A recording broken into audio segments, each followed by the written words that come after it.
오늘 하나님 말씀은 사도행전 23장 11절 한 절만 보겠습니다. 사도행전 23장 11절 다 찾으신 줄 알고 제가 한번 선포하겠습니다. 사도행전 23장 11절 그날 밤에 주께서 바울 곁에 서서 이르시되 담대하라 내가 예루살렘에서 나의 일을 전가한 같이 로마에서도 전가하여 하리라. 내가 예루살렘에서 나의 일을 전가한 같이 로마에서도 전가하여 하리라 하시니라. 아멘. 사도행전 21장부터 28장까지 함께 살펴볼 텐데 예루살렘에서 로마까지라는 제목으로 하나님의 말씀을 살펴보려고 합니다. 제가 여러분에게 종종 도전하면서 나눈 말씀 중에 이런 말씀 있죠. 이 세상에는 두 종류의 사람밖에 없습니다. 이 세상 신 마귀에 속한 사람들이 있는가 하면 하나님께 속한 사람들이 있습니다. 우리가 누구에게 속했는지 분별하는 것은 어렵지 않습니다. 우리가 누구를 위해 살고 있는지를 보면 알 수가 있습니다. 이 세상에 속한 사람들은 자기를 위해 살고 있습니다. 그리고 하나님께 속한 사람들은 사나 죽으나 주를 위해 살고 있습니다. 아무리 자신이 나는 모태신앙이야, 나는 오랫동안 교회를 다녔고 나는 복음을 믿어, 그리고 열심히 교회 생활을 하고 있지만 정말 중심에 누구를 사느냐, 나의 인생의 목표는 무엇인가, 이것을 살펴보면 우리가 누구에 속했는지 알 수 있습니다.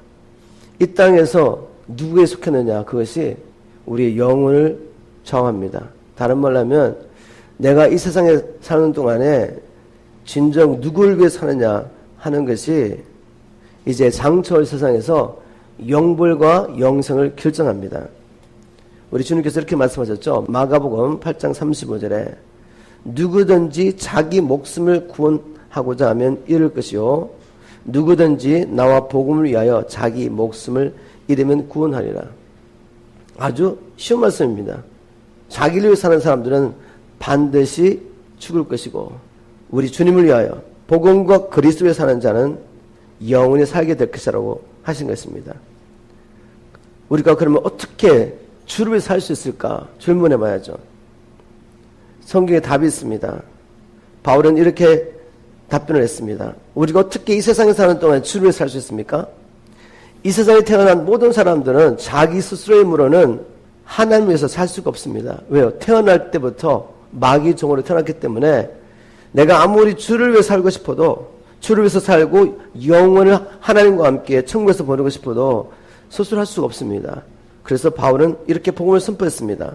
고린도후서 5장 15절에 그리스도께서 모든 사람을 대신하여 죽으신 것은 살아있는 사람들이 다시는 자기를 위해 살지 않고 그들을 대신하여 죽었다가 다시 사신 분을 위해 살도록 하기 위해서였습니다. 한마디로 우리가 자기를 살면 영원히 죽기 때문에 하나님께서 우리를 살리시려고 하신 일이 뭔가 하면 바로 예수 그리스도를 보내셔서 우리를 위해 죽으시고 부활하시고 추가되게 하신 것입니다. 우리가 이 사실을 믿으면 이 사실을 믿는 사람, 즉 복음을 참으로 믿는 사람들은 이제는 다시는 자기를 위해 살지 않고 하나님을 위해 살 수 있다는 것입니다. 여러분 다 복음을 믿으시죠? 우리 가운데 복음을 믿지 않는 사람은 아마 없을 것 같아요. 그런데 중요한 것은 실제적으로 정말 여러분들의 삶이 예수님과 복음에서 살고 있느냐라는 질문을 저는 드리고 싶습니다. 우리 마음 가운데 주님 정말 원하지만 육신이 연약하여 아직 그렇게 살고 있지 못하고 있습니다. 자, 이런 변명을 언제까지 드리겠습니까? 이렇게 살아도 정말 괜찮은 것입니까? 예수님은 분명히 이렇게 말씀하지 않았습니까? 자기 목숨을 구원코자 하는 자는 반드시 잃을 것이다. 자기를 사는 자는 반드시 죽는다라고 말씀하셨습니다. 우리가 예수를 믿음으로 성령 받으면 끝나는 거 아닌가요? 아니요, 바울이 이렇게 말합니다. 로마서 8장 13절에 우리가 육신대로 살면 반드시 죽을 것이로되 성령으로서 육신의 소욕을 죽이면 살 것이다. 육신대로 살면, 나를 살면 반드시 죽기 때문에 주님께서 복음을 믿는 우리에게 성령님을 보내주셔서 성령의 권능으로 우리 스스로는 할 수 없지만 성령의 권능으로 육신의 소욕을 죽이고 살 수 있게 하셨다는 거죠. 우리는 이 삶을 살아내야 합니다. 더 이상 핑계대지 말고 이 삶을 살아내야 합니다. 왜냐하면 예수의 말씀대로 우리를 심판하시기 때문입니다. 그래서 오늘도 저는 본문 말씀을 통해서 한결같이 어떤 상황 가운데서도 복음과 그리스도를 살았던 바울에 대해서 나누고 싶습니다. 오늘 이 말씀을 듣는 동안에 우리 가운데 주님 바울처럼 살게 도와주십시오. 한 번밖에 없는 인생, 지금 내가 이 세상에 사는 삶이 영원을 정하는데 죽든지 살든지 주를 위해 실제로 살게 도와주십시오. 하나님의 나를 구하며 살게 도와주십시오. 우리 위해서 생명 주신 그 주님만을 위해서 살게 도와주십시오. 이런 간절한 소망이 일어나기를 주님으로 축복합니다. 그리고 무엇보다도 이렇게 살 수 있도록 주님이 오늘 우리에게 은혜를 주셔야 됩니다. 사도행전 21장부터 28장 말씀 가운데 바울이 예루살렘에서 로마까지 복음을 전하는 삶이 있는데, 바울이 이렇게 살았던 것이 자기 힘으로 내가 예루살렘 가서 복음을 전해야지, 이제는 로마 가서 복음을 전해야지, 이게 아니라 바울이 이렇게 살았던 것은 바로 성령에 이끌린 삶이라는 것을 말씀을 통해 한번 찾아보겠습니다. 먼저 사도행전 19장 21절에 이렇게 기록하고 있습니다. 사도행전 19장 21절, 이 일이 있은 후에, 여기서 이 일이라는 것은 문맥상을 보면 바울이 에베소에서 거의 한 3년 동안을 에베소에서 복음을 전파하며 제자들을 일으키면서 그 결과 어떤 일이 났냐면, 이 아시아에서는 유대인이나 헬라인이나 모두 복음을 듣게 된 놀란 일이 났습니다. 그리고 그 가운데 주님의 손이 역사하셔서 어떻게 놀란 부흥이 있었는지를 누가가 사도행전 19장에 기록하고 있죠. 바로 이런 일이 있은 후에 지금 놀란 부흥이 에베소에서 일어나고 있는데, 성령께서 어떻게 바울을 인도하시냐면, 이 일이 있은 후에 바울이 마게도냐와 아가야를 거쳐 예루살렘에 가기로 작정합니다. 작정하게 이르되 내가 거기 갔다가 후에 로마도 보아야 하리라 라고 작정하게 되는데, 이렇게 작정한 것이 사설에 한 것이 아니라 성령이 인도하심이었다는 것을 우리는 사도행전 이제 뒤에 말씀을 통해서 확인할 수 있습니다. 사도행전 20장 22절에 이렇게 기록하고 있습니다. 사도행전 20장 22절, 보라 이제 나는 성령에 매여, 바울이 하는 말이죠. 보라 이제 나는 성령에 매여 예루살렘으로 가는데 거기서 무슨 일을 당할는지 알지 못한다. 지금 바울이 예루살렘에 가는데 어떻게 간다고요? 성령에 매여서 간대요. 개혁성경은 성령에 매여라고 번역했는데, 이제 순말 성경은 이렇게 번역했습니다. 나는 거역할 수 없는 성령의 강한 힘에 끌려 예루살렘으로 올라갑니다 라고 번역했습니다. 바울이 예루살렘에 가는데 어떻게 간다고요? 거역할 수 없는 성령님의 강력한 힘에 끌려서 지금 예루살렘으로 가고 있습니다. 그리고 또 계속해서 사도행전 23장 11절에 보니까, 그날 밤에 주께서 바울 곁에 서서 이르시되 담대하라, 내가 예루살렘에서 나의 일을 증언한 것 같이 로마에서도 증언하여 하리라. 예루살렘에 올라간 것도, 거기서 복음을 전한 것도 주님이 인도하셨죠. 그런데 예루살렘뿐만 아니라 이제 로마에 가서 나의 일을 증거할 것이다 라고 주님이 말씀하십니다. 그리고 사도행전 27장 23절 23절에도 이렇게 기록하고 있습니다. 내가 속한 바 곧 내가 섬기는 하나님의 사자가 어젯밤에 내 곁에 서서 말하되 바울아 두려워하지 말라, 내가 가이사 앞에 서야 하겠고 라고 하나님께서 주의 천사를 통해서 바울에게 말씀하셨습니다. 가이사가 누구죠? 로마 황제입니다. 네가 이제 로마에 갈 뿐만 아니라 로마 황제 앞에서 나이를 증거하리라. 성경을 통해 보니까 바울이 임의로 복음을 전한 것이 아니라 성령의 인도를 받으며 복음을 전한 것을 알 수가 있습니다. 우리가 사도행전만 봐도 사도행전만 보아도 바울은 아시아에 가서 복음을 전거하려고 하는데 하나님의 성령이 계속 바울과 바울의 이름을 막죠. 그래서 마게도나로 인도합니다. 이제는 지금 에베소에서 놀라운 부흥이 일어나고 있는데 그걸 뒤로 하고 하나님이 예루살렘 인도하십니다. 그럼 예루살렘에 가서 복음을 전했더니 예루살렘에 놀라운 부흥이 일어났습니까? 아니요. 핍박과 환난밖에 없습니다. 바울을 죽이려고 하죠. 그리고 예루살렘에서 로마로 가는 가정 가운데 수많은 사람들에게 왕들과 여러 사람들에게 복음을 전하는데 그 가운데 그들이 믿고 돌아왔다는 말이 없어요. 그럼에도 불구하고 하나님은 자기의 구원 계획 가운데 창세전에 이미 계획하신 하나님의 구원 계획 가운데 이렇게 주의 종들을 이끌고 있는 것을 볼 수 있습니다. 저도 개인적으로 과거를 돌아보니까 한 3번 정도 주님께서 사역지를 옮기신 것을 보게 됐습니다. 아리조나에서 2세들 중심으로 케오지 미션을 하면서 열심히 사역하고 있는데 어느 날 주님께서 갑자기 이제 네가 하던 일을 멈추고 캘리포니아를 가라. 캘리포니아 아는 사람이 아무도 없는데 그래서 뭘 하시라고 그러시지? 그리고 집을 다 팔고 가시라고 그래서 집을 팔고 캘리포니아 왔습니다. 주님을 기다렸습니다. 아무도 일어나지 않았습니다. 주님께서 기다리라고 말씀하시죠. 그리고 결국 주님 인도를 보니까 주님께서 코로나에 교회를 개척하게 하셨습니다. 10년 동안 열심히 목회를 하면서 저희들이 주셨던 하나님의 군대 일으키는 일을 하려고 교회 사역하면서 또 센터 사역을 하려고 막 준비하고 있는데 주님께서 갑자기 이제 개척계 내려놓고 순회 사역하라고 하셨어요. 그래서 우리는 이게 정말 맞는 거지. 케오지 미션을 통해서 순회 사역하면서 다음 세대 일꾼을 일으키는 일을 하려고 이게 우리의 마지막 사역인 줄 알았습니다. 5년 동안 부지런히 열방을 다니면서 복음을 전하면서 팀 사역자를 일으키고 이제 본격적으로 동남아시아를 중심으로 사역하려고 한국에다가 거처까지 마련했습니다. 그리고 이제 우리 가족들을 데려와서 한국에서 사역하려고 준비를 했는데 갑자기 주님께서 뜻밖의 이제 다시 캘리포니아에서 교회를 개척하라고 말씀하셨어요. 그래서 저희들이 막 혼란스러웠습니다. 아니 주님 왜 이렇게 인도하십니까? 이제는 교회 사역 안 하는 줄 알았는데 왜 이렇게 하시죠? 그래서 주님 앞에 기도했습니다. 주님 제가 잘못 들었나요? 저는 여기 올 이유가 없습니다. 이제 다 정리했습니다. 그런데 주님께서 여러 가지 방법으로 확인시켜 주셨어요. 정말 이곳에 와서 복음 전하는 것이 주님의 뜻인 것을 꿈을 통해 주의 종들의 입술을 통해 환경을 통해 관건적으로 보여주셨는데 마지막 도장을 찍은 것이 제 딸 아일린을 통해서 찍어주셨어요. 인간적으로 이제 우리가 미주리에 살고 있었는데 캘리포니아 오는 게 쉽지가 않았어요. 왜냐하면 우리 알린이 메디컬 이슈가 있어가지고 주를 옮기게 되면 너무 복잡합니다. 그리고 또 나중에 아니지만 제가 여기서 교회를 개척할 때 우리 두 딸이 교회에서 많은 상처를 받았더라고요. 그래서 교회 개척이 쉽지가 않습니다. 근데 다시 교회를 개척한다고 말하려고 하니까 너무 힘든 거죠, 제가. 아버지로서. 그래서 조심스럽게 제일 마지막에 제 딸에게 이야기했습니다.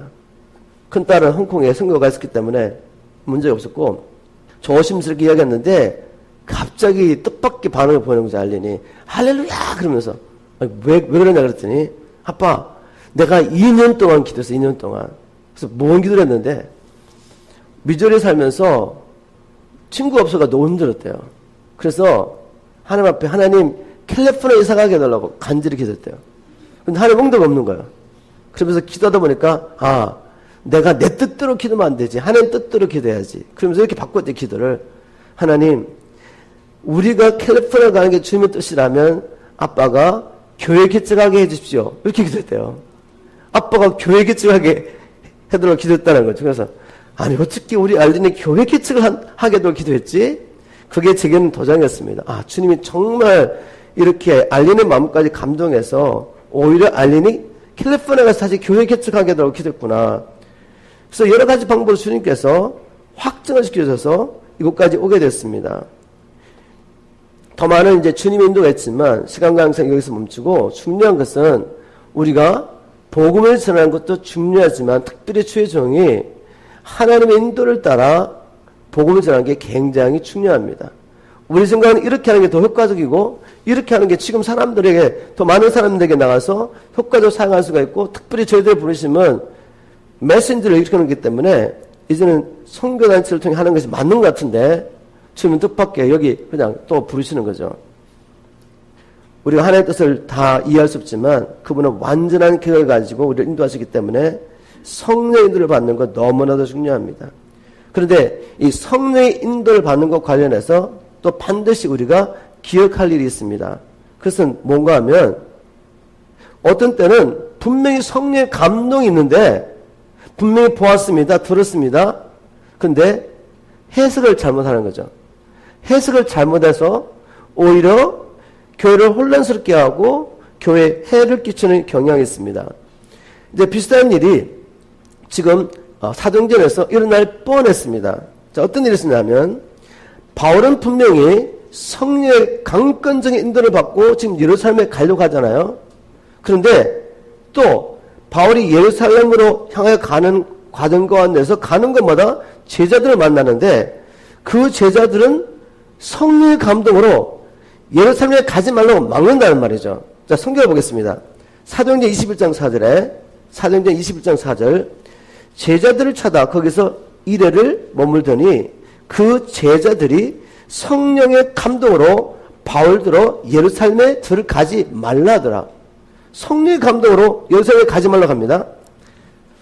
사도행전 21장 10절부터 12절은 이런 말씀이 기록되었습니다.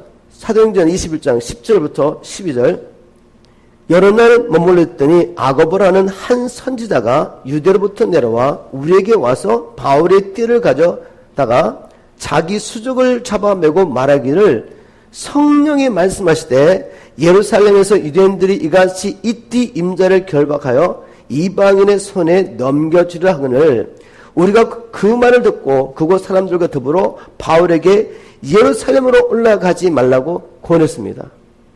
자, 바울도 성령의 강권으로 예루살렘에 가고 있고 그런데 제자들이 성령의 감동으로 예루살렘에 올라가면 바울이 이런 환난과 핍박을 당한다는 것을 알고 가지 말라고 막습니다. 가서 사역 것이 많은데 왜 해프리면 복음도 받지 않는 곳에 가서 복음을 전하려고 합니까? 가지 마십시오. 사도님이 할 일이 얼마나 많습니까?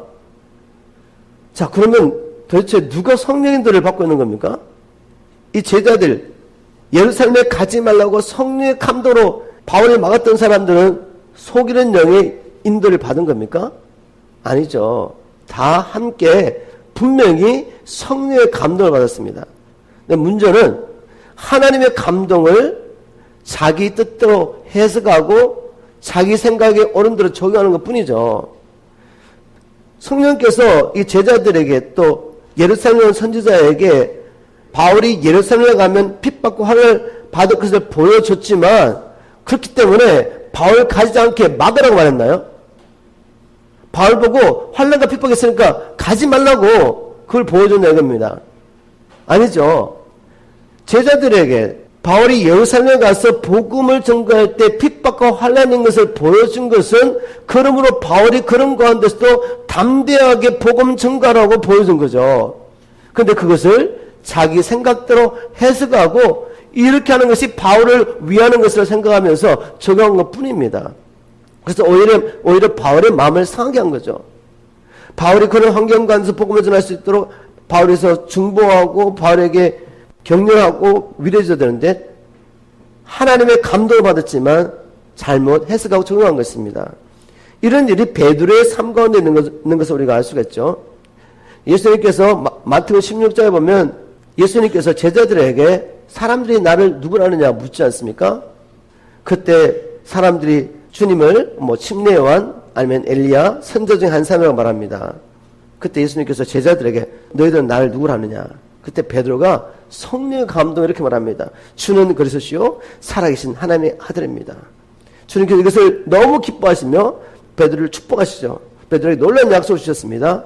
이제 예수님께서 그리스도인 것이 제자들에게 성령을 통해 확실히 계시되고 난 다음에 그때부터 주님께서 자기가 예루살렘에 올라가면 권한 받을 얘기를 하시죠. 자기가 예루살렘에 올라가 장로들과 대제사장들과 서기관들에게 많은 권한을 받고 죽임을 당하고 제3일에 살아나야 할 것을 제자들에게 비로소 나타내시니 뭐한 겁니까 지금? 예수님께서 가까운 제자들에게 장차 일어날 일들 하나님의 계획을 계시한 겁니다. 분명히 계시를 받았죠. 그런데 이 계시에 대한 반응이 중요한 거죠. 이렇게 계시를 받았다면 주님께서 이 일을 잘 감당할 수 있도록 제자들이 중보해야죠. 그리고 자기들이 가지고 있는 생각, 우리 주님께서 예루살렘 올라가시면 이런 일이 일어날 거야 라고 생각한 것들이 잘못됐다면 바꿔야 되는데, 마음을 바꿔야 되는데, 그렇게 하지 않고 주님의 계시를 받고 이젠 자기의 마음의 생각대로 해석하고 적용하면서 예수님을 오히려 막습니다.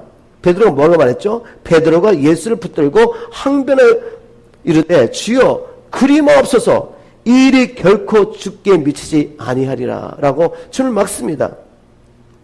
이걸 보면 주님께서 뭐라고 말씀하셨습니까? 예수님께서 돌이켜서 베드로에게 이르되 사탄아 내들어 물러가라, 너는 나를 넘어지게 하는 자로다.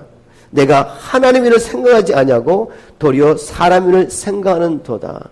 분명히 주님께 특별 계시 받았습니다. 다른 사람도 알지 못하는 하나님의 계획을 구약 성경 말씀을 통해 이미 예언됐지만 그들이 깨닫지 못했던 것, 그리고 그리스도가 권을 받는 시점이 언제인지 몰랐는데 주님이 분명하게 말씀해 주셨죠. 계시를 받았지만 그것을 자기 마음의 생각대로 자기의 원함에 따라 해석하고 적용했더니 오히려 주님의 마음을 어렵게 했습니다. 마귀가 그것을 통해 주님을 넘어지게 하려고 하는데 쓰임받은 거죠. 자, 이 사건을 통해 주님께서 우리에게 주신 메시지 중요하죠. 우리가 성령인들을 받아야 됩니다. 성령인들을 받으며 복음 증거해야죠. 성령인들을 받으면서 우리가 주님과 동행해야죠. 그런데 많은 경우에 우리가 하나님의 일을 생각하지 않고 사람의 일을 생각하다 보니까 본 것을 잘못 해석하는 것입니다. 잘못 적응해서 교회를 혼란스럽게 하고 자기도 힘들고 교회를 어렵게 만드는 거죠. 우리가 마음을 정해야 됩니다. 나는 왜 이 땅에 살아있는가? 이 땅에 살아있으면서 내가 무엇을 할 것인가? 우리가 예수를 이렇게 열심히 믿어서 이 땅에서 편안하게 모든 것이 형통하게 살 것을 기대하면 당연히 이렇게 주님께서 자기를 보여주셔도 우리가 잘못 해석하죠. 우리는 바울처럼 마음을 정해야 됩니다. 내가 이 은혜의 복음을 전가하는 일을 마치려면은 나의 생명도 조금도 아끼지 않는다. 나는 살아도 죽어도 이 은혜의 복음을 전가하는 일을 위하여 살아있다. 이런 확실한 정체성을 우리가 가지고 있지 않는다면 주님께서 보여주셔도 인도하려고 하셔도 잘못 해석하고 잘못 적응하면서 오히려 주님을 거스르게 됩니다. 자, 이제 우리가 사도행전을 통해서 보고 싶은 건 뭔가 하면 바울이 제수의 몸이 됐기 때문에 평생을 만날 수 없었던 사람들을 만나서 복음을 전하는 기회를 가졌던 것을 보게 됩니다. 하나님의 생각은 우리와 너무 다르죠.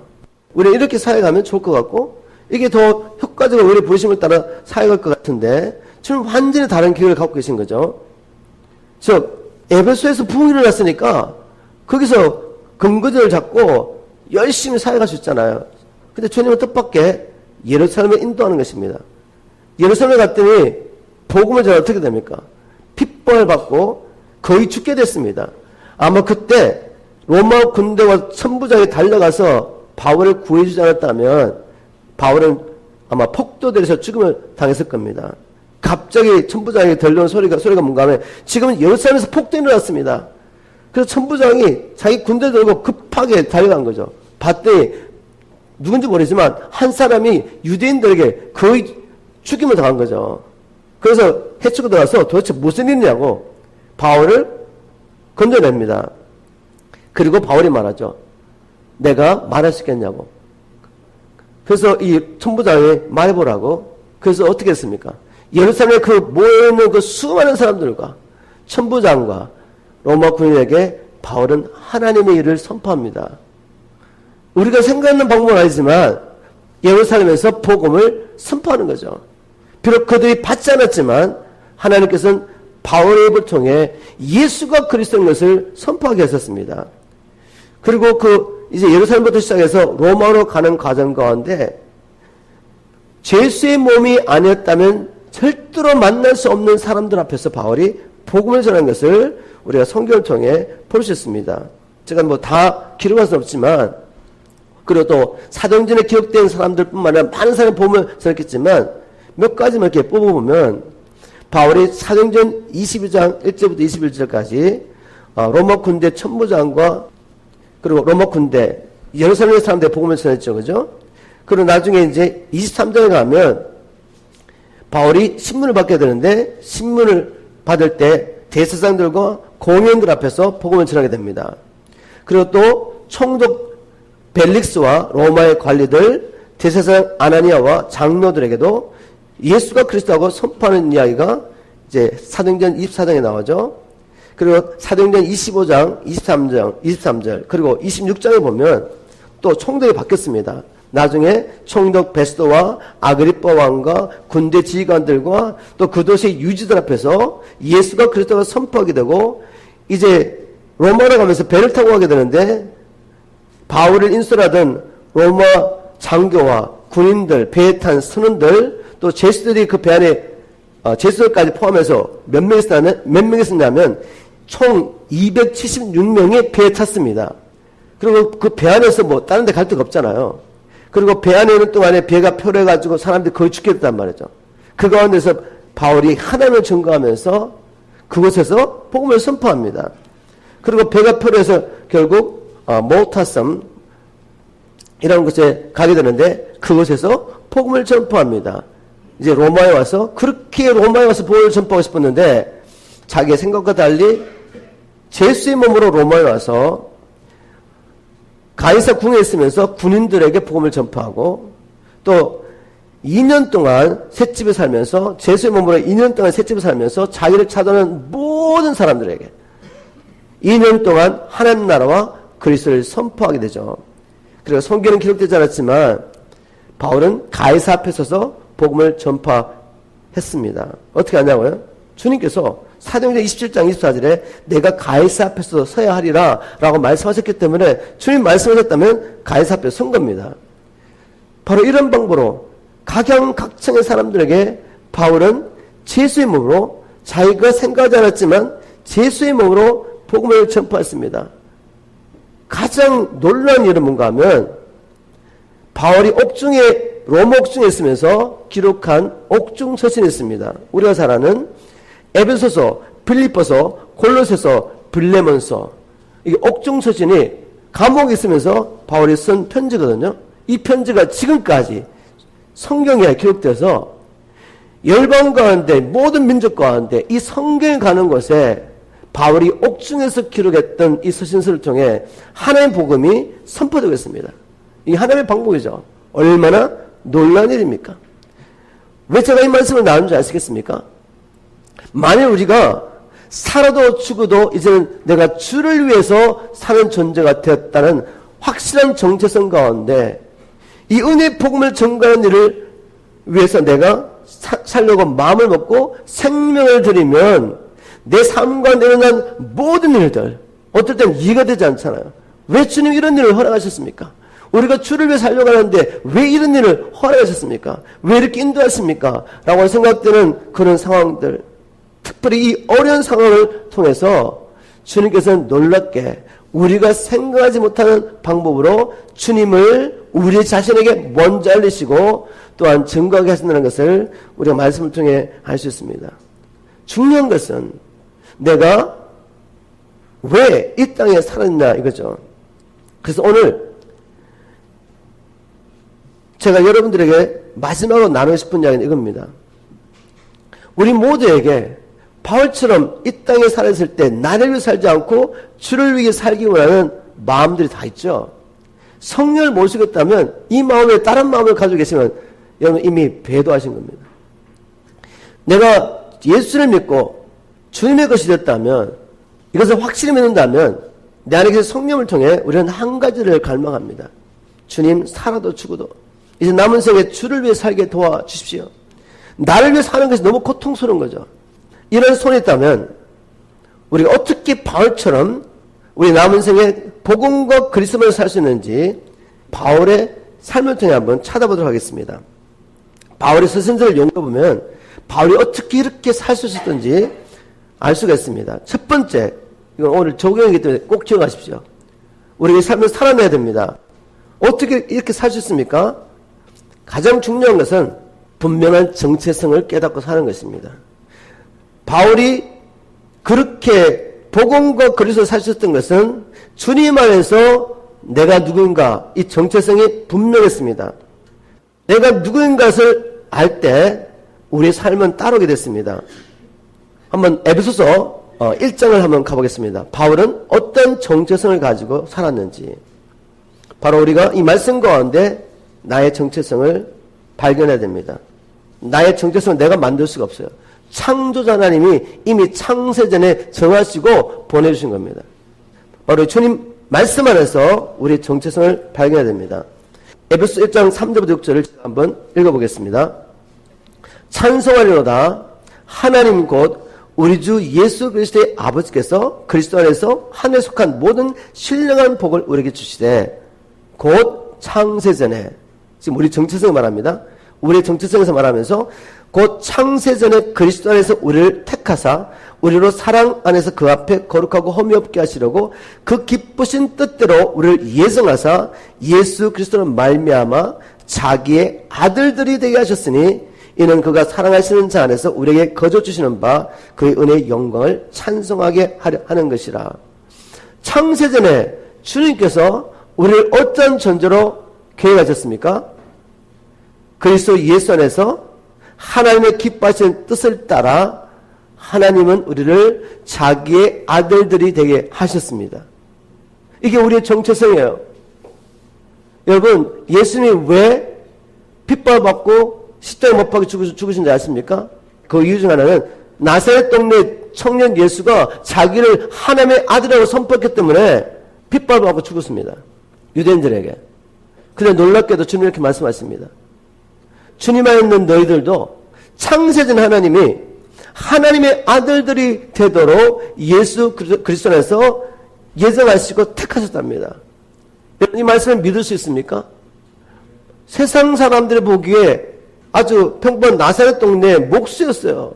그러나 예수님은 자신을 어떻게 바라보셨죠? 하나님의 아들이었습니다. 하나님의 아들이었기 때문에 성령의 권능으로 가는 곳마다 복음을 증거하면서 마귀의 권세 아래 붙잡혀 고통당하는 사람들을 하나님 나라로 주님께로 인도하는 삶을 사셨던 것입니다. 바울이 가는 곳은 어떤 일이 났습니까? 바울이 복음을 증거할 때 성령의 권능이 나타나서 많은 영혼들이 하나님 나라로 들어가게 됩니다. 사단을 묶임을 당하고 마귀의 포로로 살며 고통당하던 그 사람들이 주님 앞에 돌아오게 된 것입니다. 주님 이렇게 약속하셨습니다. 내가 진실로 너에게 이르노니 너희가 나를 믿으면. 우리가 주님을 믿음으로 하나님의 아들이 되었습니다. 거룩한 주님의 신부가 되었습니다. 우리가 용서가 되었습니다. 열방을 축복하는 자가 되었습니다. 우리의 정체성에 대해서 성경은 여러 번을 말하면서 결국 하나의 소리를 창조하신 목적은 아담을 처음 창조할 때 그 목적대로 땅을 정복하고 다스리는 자, 이 땅에 하나님 나라 이루는 자로 하나님의 아들들로 창조하신 믿으시기 바랍니다. 이것을 믿으면 우리는 이렇게 살 수가 있습니다.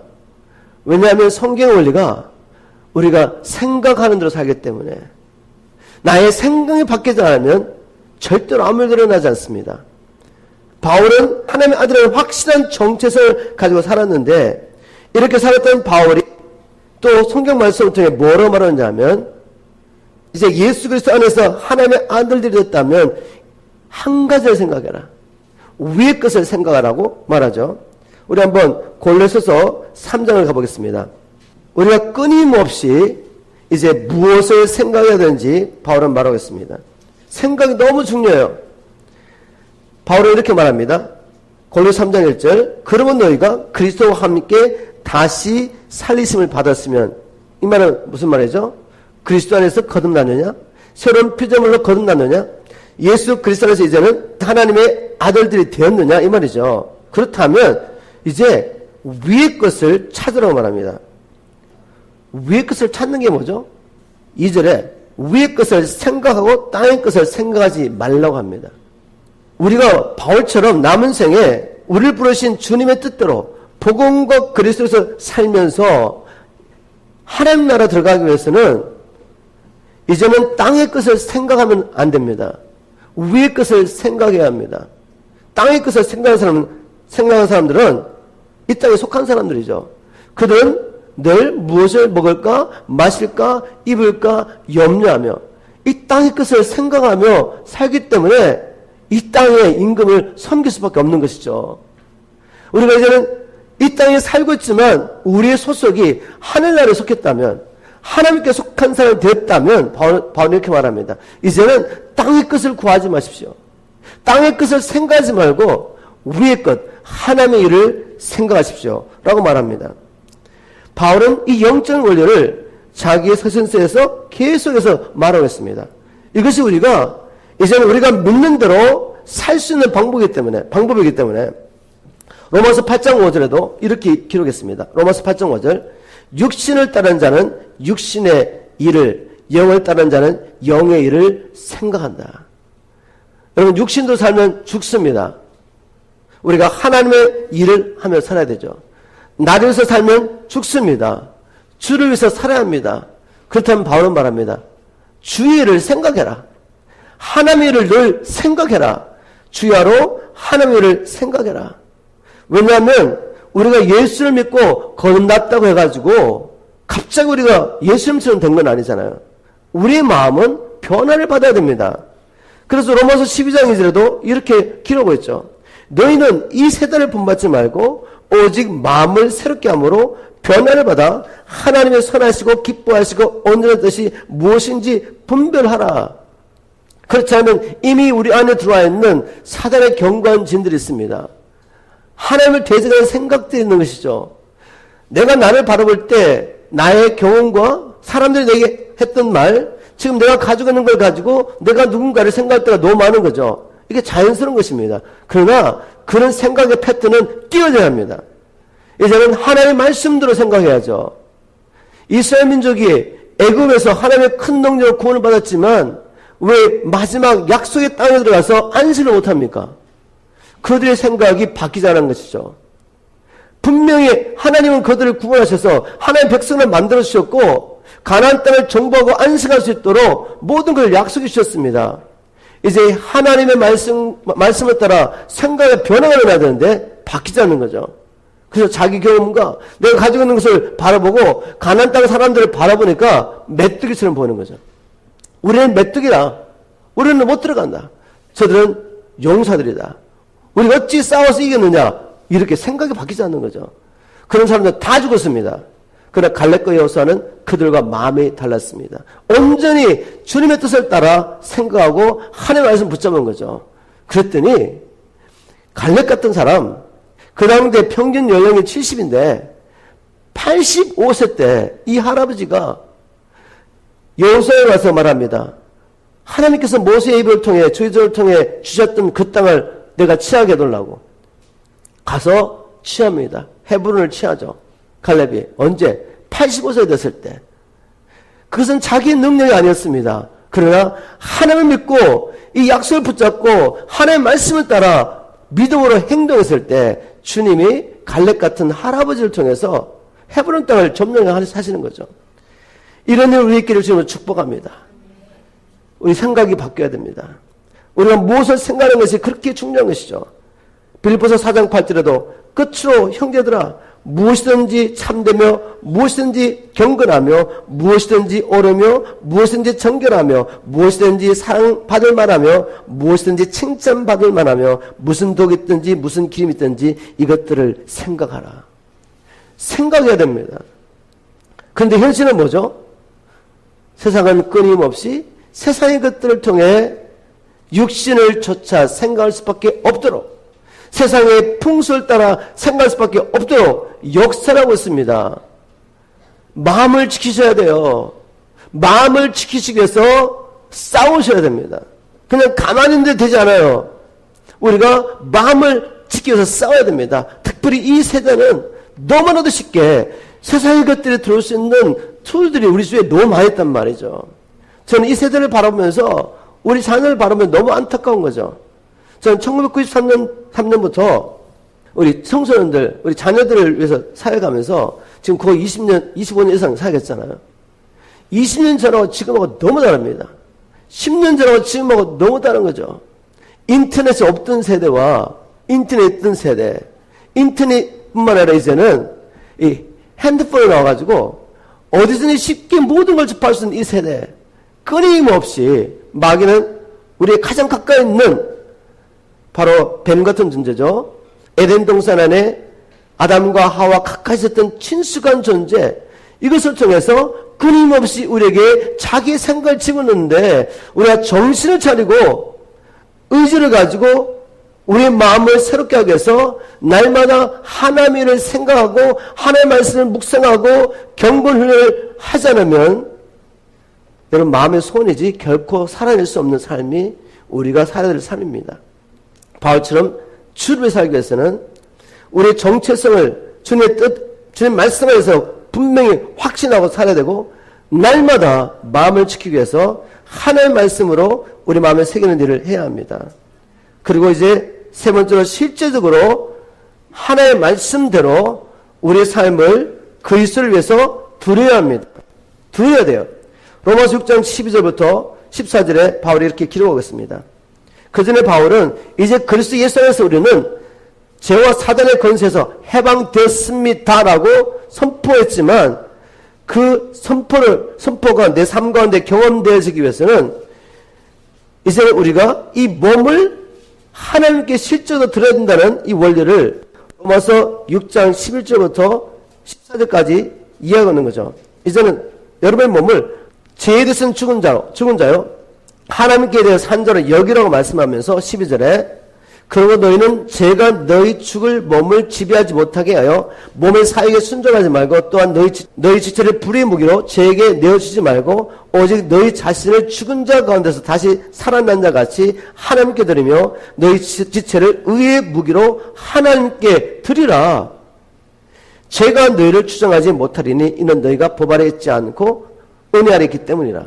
다른 말로 하면 이제 우리가 율법 아래 있지 않습니다. 하나의 은혜의 법 아래 있습니다. 그래서 이제 결코 그리스도 예수 안에 있는 자에게는 정죄함이 없습니다. 그리스도 예수 안에 있는 자는 죄와 사단이 주장할 수 없습니다. 이게 법이죠, 그죠? 그러나 법이 있지만 법은 이미 선포됐지만 우리가 믿음으로 우리의 삶을 이제 죄가 아니라 하나님께 드리지 않으면 마귀는 와서 죄는 우리를 주장할 수 있다는 말입니다. 예를 들면 이 미국에 노예를 해방시키기 위해서 남북 전쟁이 있었죠.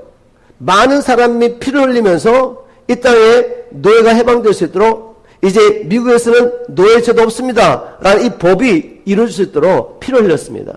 그래서 법은 선포됐죠.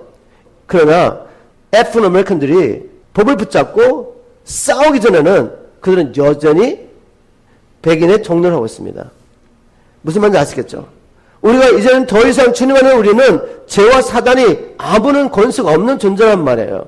그런데 우리가 실제적으로 삶 가운데서는 죄의 종로를 살 수 있다는 것입니다. 왜? 믿음으로 우리의 삶을 주님께 드리지 않기 때문에. 우리는 모두 24시간을 가지고 있습니다. 이 24시간 어떻게 살 것인가?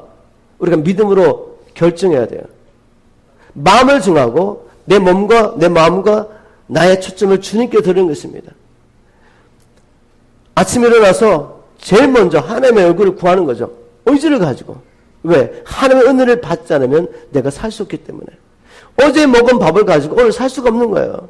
오늘 일용할 양식이 필요한 것입니다. 오늘 일용할 은혜가 필요한 것입니다.